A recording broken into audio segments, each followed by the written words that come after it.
Hi. பெட்டி பெட்டியாக அடுக்கி வச்சுருக்கேன். பார்த்தீங்கனாலே தெரியும் என்ன பெட்டிங்க இதெல்லாம்னு சொல்லிட்டு. ஆக்சுவலாக 2 உண்டியல். இந்த உண்டியல் நான் என் பையனுக்கு கிஃப்ட் பண்ணது, பெரிய பையனுக்கு. இந்த உண்டியல் சின்ன குட்டிக்கு கிஃப்ட் பண்ணது. இது என்னோடய பெரிய பையன் பர்த்டே அப்போ என் தம்பி கிஃப்ட் பண்ணது. இது சின்ன குட்டி ஃபீல் பண்ணுவான், பொக்குன்னு போயிடுவான்னு சொல்லிட்டு என் தம்பி சித்தப்பா பையனும் பொண்ணும், சித்தப்பா தம்பி தங்கச்சி 2 பேரும் கிஃப்ட் பண்ணது இந்த உண்டியல். ஸோ இப்போ என் பசங்கக்கிட்ட 4 உண்டியல் இருக்குது. நான் கூட ஒரே ஒரு உண்டியல் தான் வச்சுருக்கேன். மீதி எல்லா சேவிங்ஸுமே அங்கே இங்கேன்னு போட்டு பண்ணிகிட்ருப்பேன். ஸோ இப்போ என் பசங்களுக்கு 4 உண்டியலை ஃபில் பண்ணுற அளவுக்கு நான் காசு கொடுக்கணும். பட் நான் இப்போ என்ன பண்ண போகிறேன்னா, இந்த உண்டியல் பர்த்டே அன்றைக்கே கொஞ்சம் காசு கொடுத்துருந்தாங்க வீட்லேயும். அப்புறம் அவனே எதோ எடுத்து கொஞ்சம் நப்பி வச்சுட்டான் உள்ளே ஃபுல்லாக. வெயிட்டாக இருக்குது ஆக்சுவலாக உண்டியலே. உள்ளே ஓப்பன் பண்ணி பார்த்தா தான் தெரியும் எவ்வளோ இருக்குதுன்னு சொல்லிட்டு. இது நம்பர் போட்டால் ஒர்க் ஆகுற மாதிரிங்க. அப்புறம் பேட்ரி போடணும். பின்னாடி பேட்ரி இருக்குது. ஸோ பேட்ரி போட்டால் தான் இது ஒர்க் ஆகும். ஆனால் பேட்ரி இப்போ முடிஞ்சிடுச்சு. ஸோ அவன் உள்ளே போட்டு வச்சுருக்கிறது எவ்வளோன்னு தெரில. அவனாலேயும் ஓப்பன் பண்ண முடியாது. இல்லைனா ஓப்பன் பண்ணி இதுக்குள்ளே விட்டு விளையாடிக்கிட்டே இருந்தான். காசு எல்லாத்தையும் போட்டு அதுக்காகவே நிறைய காசு வாங்கிட்டான். எல்லாருக்கிட்டேயும் வாங்கி உள்ளே போட்டு வச்சுருந்தான். ஸோ இதை ஓப்பன் பண்ணி பார்த்தா தான் தெரியும். இப்போ எதுக்கு எல்லா உண்டியலையும் எடுத்து அடுக்கி வச்சுருக்கேன்னு சொல்கிறேன். இந்த உண்டியலும் கொஞ்சம் வெயிட்டாக இருக்குது. என் பெரிய பையன் எல்லா காயின்ஸையும் எடுத்து உள்ளே போட்டு வச்சுருக்கேன்னு நினைக்கிறேன். இதை எங்கேருந்து இந்த காயின்ஸ் எல்லாம் கலெக்ட் பண்ணான்னு தெரில. இதுவும் கொஞ்சம் வெயிட்டாக இருக்குங்க. சின்ன குட்டி பாவம், நம்ம என்ன கொடுக்குறோமோ அதை மட்டும் வாங்கி உள்ளே போட்டுக்கோம். அதனால் அது வெயிட் கம்மியாக தான் இருக்குது. 2மே இதுலேயே ஏதோ அவங்க கொடுத்ததை வாங்கி போட்டு வச்சுருக்குன்னு நினைக்கிறேன். ஒன்றுமே இல்லை, கொஞ்சம் வெயிட் கம்மியாக தான் இருக்குது 2 உண்டியலுமேங்க. ஆக்சுவலாக நானும் எந்த ஒரு ஐடியாவும் இல்லாமல், எதுக்கு சேவ் பண்ணலான்ற ஐடியாவே இல்லாமல் இந்த உண்டியல்லையும் நான் சேர்த்து வச்சிட்ருக்கேன். லாஸ்ட் இயர் சம்திங் 1 வருஷம் இருக்குன்னு நினைக்கிறேன். 1 வருஷம் அதுக்கு மேலேயே இருக்கலாம். எனக்கு தெரிஞ்சு போன வருஷம் மார்ச் அந்த மாதிரி எப்போவோ ஓப்பன் பண்ண ஞாபகம். பட் கரெக்டாக லாஸ்ட்டாக இது ஓப்பன் பண்ணி அந்த சேவிங்ஸை எப்போ எடுத்தேன்னு ஞாபகம் இல்லை. மேபி பையன் பர்த்டேக்கு இதில் சேர்த்து வச்சேனான்னு ஞாபகம் இல்லை போன டைம். அதுக்கப்புறமா சேர்த்து வச்ச காசெல்லாம் தான் உள்ளே இருக்குது. ஸோ இதில் எந்த ஐடியாவுமே இல்லாமல் சேர்த்து வச்சுட்டு இருந்தேன். ஏன்னா பையன் பர்த்டேக்கு வேறு ஒரு பேக்கில் சேவ் பண்ணனால அது தனியாக இருந்துச்சுங்க. ஸோ இதில் இருக்கிறது எனக்கு எந்த ஐடியாவுமே இல்லை. ஒன்று ஏதாவது எமர்ஜென்சிக்கு யூஸ் பண்ணிக்கலாம், அப்படி இல்லைன்னா ஏதாவது பொருள் வாங்கி யூஸ் பண்ணிக்கலாம் அப்படின்னு சொல்லிட்டு தான் இது சேர்த்து வச்சுருந்தேன். இப்போ இது எல்லாத்தையும் எதுக்கு எடுத்திருக்கேன்னா, நல்ல வேலை இப்போ எடுத்தேன். இல்லைன்னா 1 மாதம் முன்னாடியே எடுத்திருப்பேன். எடுத்து நல்லா கொஞ்சமாவது லாஸ் பண்ணியிருப்பேன். எல்லாத்தையும் எடுத்திருந்தேன்னா இதில் கொஞ்சம் காசாவது எனக்கு போயிருக்கும். ஸோ இப்போ எதுக்கு எடுத்திருக்கேன்னா, என்னோடய பையன் பர்த்டேக்கு நான் சேவ் பண்ண வீடியோ ஆல்ரெடி ஷேர் பண்ணிட்டேன். கிட்டத்தட்ட 10,200 சேவ் பண்ணியிருந்தேன் இல்லைங்களா. ஆனால் எனக்கு இப்போது நகை விலை விற்கிறது உங்களுக்கே தெரியும். அது ஒரே 1 கிராம் விலை இப்போ தெரியும் 11,500 சம்திங் இன்றைக்கி இருக்குது. நான் ஜிஆர்டி ஸ்ரீகுமரன் ரேட் சொல்கிறேன். மற்ற கடையிலலாம் இன்னும் கொஞ்சம் ஜாஸ்தியாக இருக்கலாம். ஸோ இன்றைக்கி ரேட்டு நான் இன்றைக்கே வீடியோ அப்லோட் பண்ணுறேன். ஸோ இன்றைக்கி ரேட் ஜிஆர்டியில் 11,500 கிட்டத்தட்ட. ஸோ நான் காயினாக வாங்கினாலும் டையிங் சார்ஜ் அங்கே போடுவாங்களான்னு தெரியல. ஸ்ரீகுமரனில் வாங்கினேன். அப்போது ஜிஎஸ்டி மட்டுமா டையிங் சார்ஜான்னு ஞாபகம் இல்லை, ரொம்ப நாள் ஆயிடுச்சு. ஸோ கண்டிப்பாக ஏதாவது ஒரு எக்ஸ்ட்ரா வாங்குவாங்க. ஒரு 100-200 எக்ஸ்ட்ரா போகும் ஜிஎஸ்டி போக. அப்படி கணக்கு போட்டாலும் ஒரு 700 எக்ஸ்ட்ரான்னு வச்சுக்கலாம் தங்கத்துக்கு. அப்படின்னாலும் என் கையில் இப்போ 12,700 12,200 கையில் இருக்கணும். அப்போ தான் நான் 1 கிராம் காயினே வாங்க முடியும் இல்லைங்களா. ஸோ என்கிட்ட இப்போது 10,200 தான் இருக்குது. 2,000 கம்மியாக இருக்குது இல்லைங்களா. அதனால் நான் யோசிச்சுட்டு இருந்தேன், இப்போது அந்த 2,000 டேலி பண்ணணும் அப்படின்னு சொல்லிட்டு.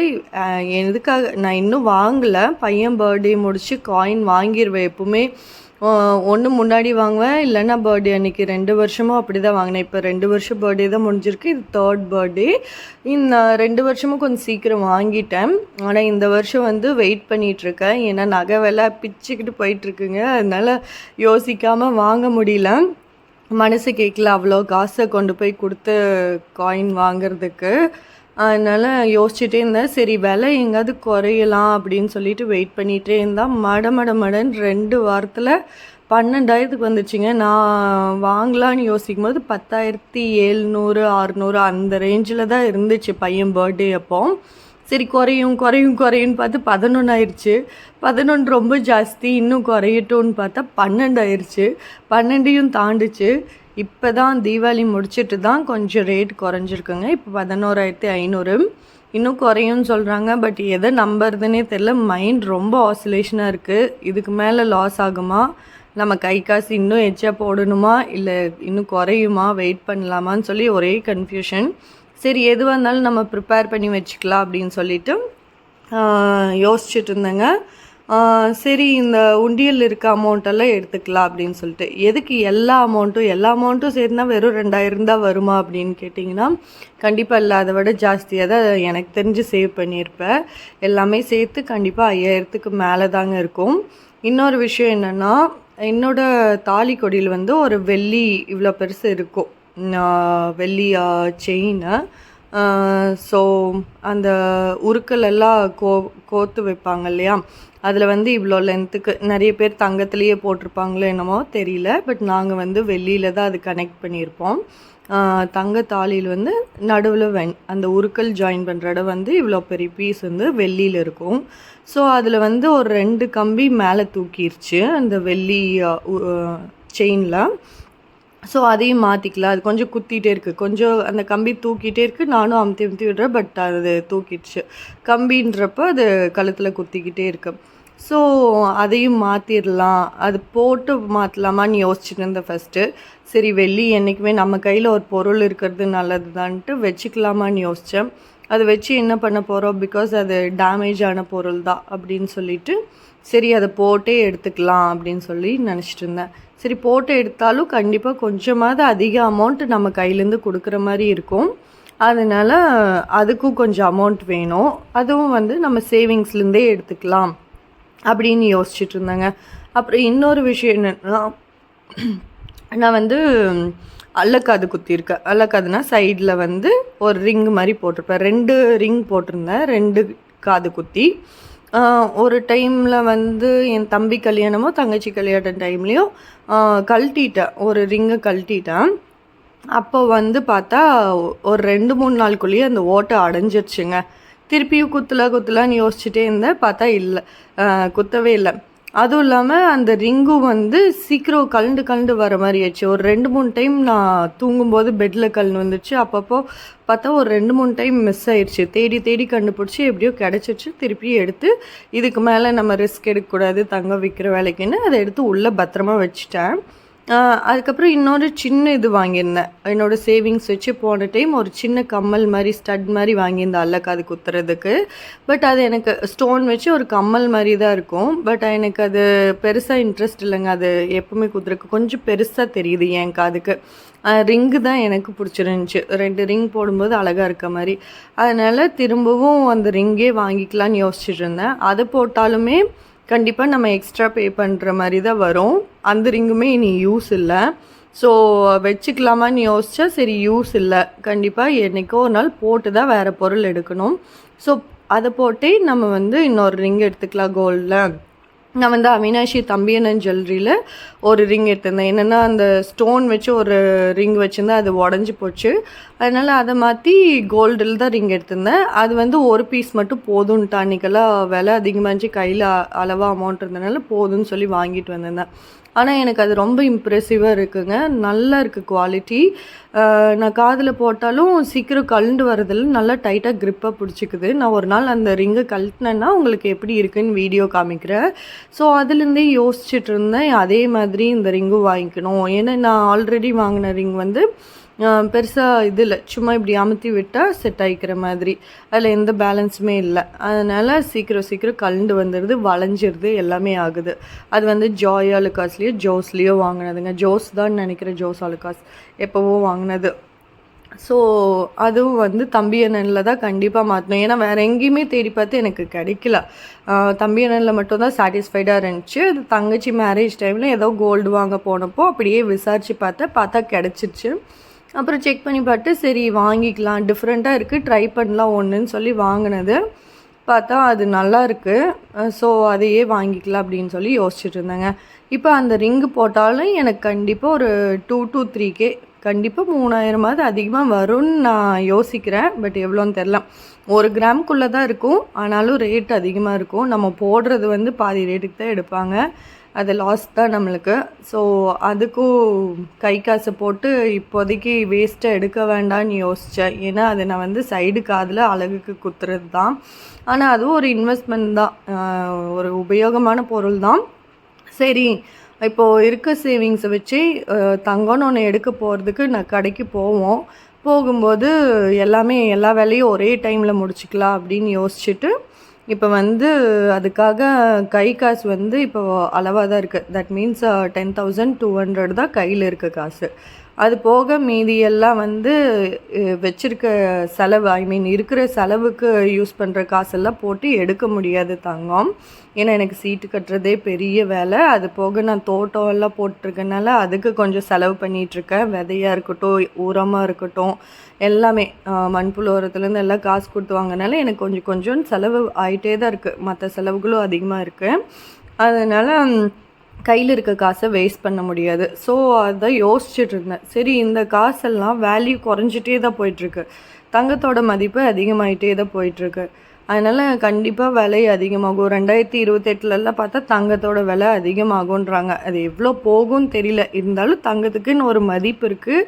அந்த தங்கமாக வாங்கி வச்சு அதுக்கு ஒரு வேல்யூ இருக்குது இல்லைங்களா, எப்போ வாங்கினாலும் அப்படின்னு யோசிச்சுட்டு தான் சரி இப்போ இருக்க சேவிங்ஸ் எல்லாம் பசங்களுக்கும் பெருசாகிற வரைக்கும் அவங்களுக்கு யூஸ்ஃபுல்லாக என்ன பொருள் வாங்கி தரதுன்னே தெரியலங்க. எதை வாங்கினாலும் பத்திரமாவும் வச்சுக்கிறது இல்லை குழந்தைங்க.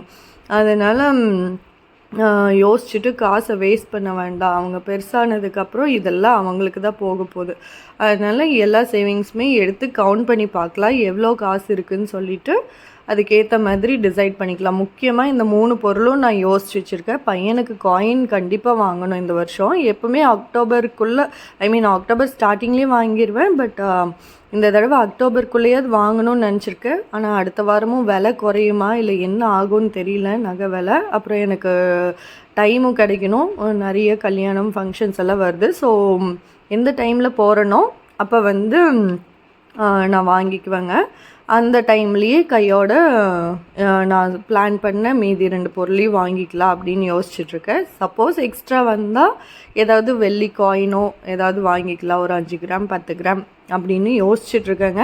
பட் இன்னும் டோட்டல் பண்ணல. இதைய ஓப்பன் பண்ணி டோட்டல் பண்ணி பார்த்தா தான் தெரியும் எவ்வளோ காசு இருக்குது, நான் பிளான் பண்ணது எல்லாமே வாங்க முடியுமா இல்லை அதுலேயே பாதி தான் வாங்குறேனான்னு சொல்லிட்டு விலையும் பார்த்துட்டு அடுத்த வாரம் பார்க்கலாம். நான் வாங்கினோன்னு கண்டிப்பாக உங்களுக்கு வீடியோ அப்லோட் பண்ணுறேன். என்ன வாங்கியிருக்கேன் எவ்வளோ ரேட்டுன்னு சொல்லி ஷேர் பண்ணுறேன் கண்டிப்பாக. இப்போதைக்கு இன்னும் வாங்காதனால தான் நான் வீடியோவும் போடலைங்க. கொஞ்சம் கன்ஃபியூஷனாக தான் இருக்குது. டக்குன்னு வாங்கிறதுக்கு நம்ம ஆடம்பரம் பண்ணிட்டு சுற்றல இல்லைங்களா, கஷ்டப்பட்டு சேர்த்து வைக்கிறனால எதுவுமே யோசித்து தான் பண்ணணும் அப்படின்ற மாதிரியே இருக்குது மைண்டு. ஓகேங்க, இதுதான் இந்த வீடியோ. நான் இப்போ கவுண்ட் பண்ணல, இந்த வீடியோ ரொம்ப லென்த்தாக போயிடும். எல்லாத்தையும் ஓப்பன் பண்ணி கவுண்ட் பண்ணிட்டு இருந்தேன்னா நான் இப்போ போய் தோட்டத்தை பார்க்க போகிறேன். அதுக்குள்ளே இந்த வீடியோவை உங்களுக்கு அப்லோட் பண்ணிவிட்டு போகணுன்னு தோணுச்சு. பிகாஸ் நான் கோல்டு காயின் வாங்கிட்டு ஷேர் பண்ணலான்னு கூட நிறைய பேர் நினச்சிட்ருக்கலாம். ஸோ அதுக்காக ஒரு அப்டேட்டுங்க. இதையும் எவ்வளோ இருக்குது டோட்டலாக அப்படின்னு சொல்லி நான் உங்களுக்கு ஷேர் பண்ணுவேன் கண்டிப்பாக. அதுக்கப்புறமா என்ன பொருள் வாங்கினேன் அப்படின்னு சொல்லியும் ஷேர் பண்ணுவேன். பார்க்கலாம், நாளைக்கு நேரம் இருக்குமான்னு தெரியல. பட் மண்டே இல்லை டியூஸ்டே கண்டிப்பாக உங்களுக்கு இதை பற்றி ஷேர் பண்ணுறேங்க, எவ்வளோ அமௌண்ட்டுன்னு சொல்லிட்டு. அப்பப்போ எடுத்து போட்டு வைக்கிறது தான் இந்த சேவிங்ஸு. இது பிளான் பண்ணி எந்த சேவிங்குமே பண்ணல. எனக்கு கிடைக்கிற அமௌண்ட்டு எப்போ எல்லாம் கிடைக்குதோ, நியூ நோட்டோ ஏதாவது கிடைக்குதோ இதில் சேவ் பண்ணி வச்சிடுறேன். கொஞ்சம் எக்ஸ்ட்ரா இருந்தால் பசங்களுக்கு கொடுப்பேன், அப்படி இல்லைன்னா ஹஸ்பண்ட் கொடுப்பாங்க, அப்படி இல்லைன்னா அப்பா அம்மா கிட்ட வாங்கிக்குவாங்க. தாத்தா பாட்டிக்கிட்ட தான் ஆல்வேஸ். அதனால் அப்பா அம்மா கிட்ட ஊருக்கு போகிறப்பெல்லாம் கொடுங்க, உண்டியலில் போடணும் சொல்லி பெரிய பையன் வாங்கியிருப்பான். வாங்கி நல்லா வெயிட்டாக சேர்த்து வச்சுருக்கா. பட் காயின் தான் நிறைய போட்டு வச்சுருக்கான்னு நினைக்கிறேன்.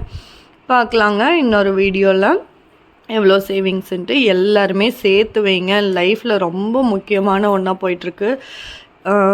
சேவிங்ஸ் இல்லை, கையில் பணம் இல்லைன்னா ப்ரெஷர் மேலே ப்ரெஷராக இருக்குங்க. பணம் ஒன்று தான் வாழ்க்கைன்ற அளவுக்கு வாழ்க்கை மாறிடுச்சு. அதனால் கண்டிப்பாக பணமும் முக்கியம், அது போக சந்தோஷமும் முக்கியம். எதையுமே விட்டு கொடுத்துடாம வாழ்க்கையை ஹாப்பியாக வாழுங்க. பை.